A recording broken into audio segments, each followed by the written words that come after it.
Mais je prouve et je montre que là, actuellement, mon téléphone, qui est un téléphone comme le vôtre, enregistre ce que j'ai dit. Non pas que j'ai activé quoi que ce soit, mais simplement raisonnons un peu. Si la commande vocale « OK Google » entraîne une réponse de Google, sans que autre chose que la commande vocale puisse entraîner, c'est que le micro était actif, c'est que le micro reconnaît ce que je dis.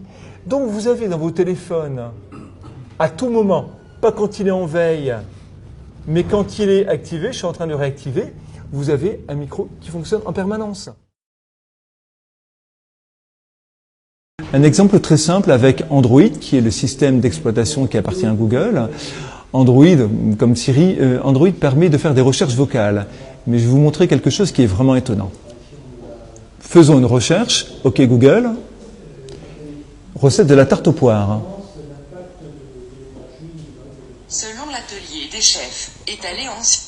Donc on s'aperçoit qu'il y a une reconnaissance parfaite de la voix et j'ai les résultats de mes réponses. Par contre, il y a quelque chose qui est vraiment intriguant. Je vais aller sur My Activity Google, qui est la page offerte par Google, qui vous présente l'ensemble de votre activité sur Google. J'actualise la page, on va pouvoir réécouter la requête vocale. Et écoutez bien. Faisons une recherche. OK Google. Recette de la tarte aux poires. Pour le plaisir, on va le réécouter. Faisons une recherche. OK Google. Recette de la tarte aux poires. Qu'est-ce qui s'est passé? Google a tout simplement enregistré les quelques secondes qui précédaient OK Google. Ça veut dire quoi? Ça veut dire que le micro fonctionne en permanence et qu'il vous donne simplement accès au bout de vocalisation de votre recherche. Je ne sais pas si vous le saviez, mais il est clair que vous avez ici un outil qui potentiellement peut enregistrer absolument tout ce que vous dites. Alors, on peut s'en effrayer, on peut s'en réjouir. J'ai envie de dire que c'est une position personnelle. Ce qui est plus gênant, par contre, c'est que peu de gens le savent. Quand quelqu'un me dit qu'il n'a rien à cacher, je lui demande... Alors, quand quelqu'un me fait cette remarque en conférence, je lui demande son nom et son prénom. Et comme généralement, j'ai une présentation PowerPoint et que je déroule, j'ai un accès à Internet, je lui demande son nom et son prénom et je commence avec mes techniques avancées de recherche à trouver des choses sur lui.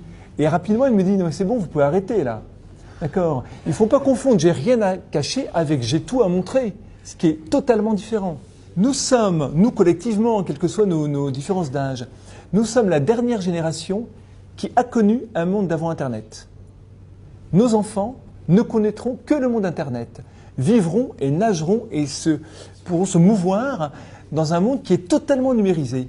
Nous sommes la dernière génération, dans l'histoire du monde ou du temps, si on veut employer des grandes phrases, qui pourra changer les choses. Donc on a une responsabilité fondamentale. Un enfant qui naît aujourd'hui grandira sans aucune notion de vie privée. Il ne saura jamais ce que signifie avoir un moment à soi, avoir des pensées qui n'ont été ni enregistrées ni analysées.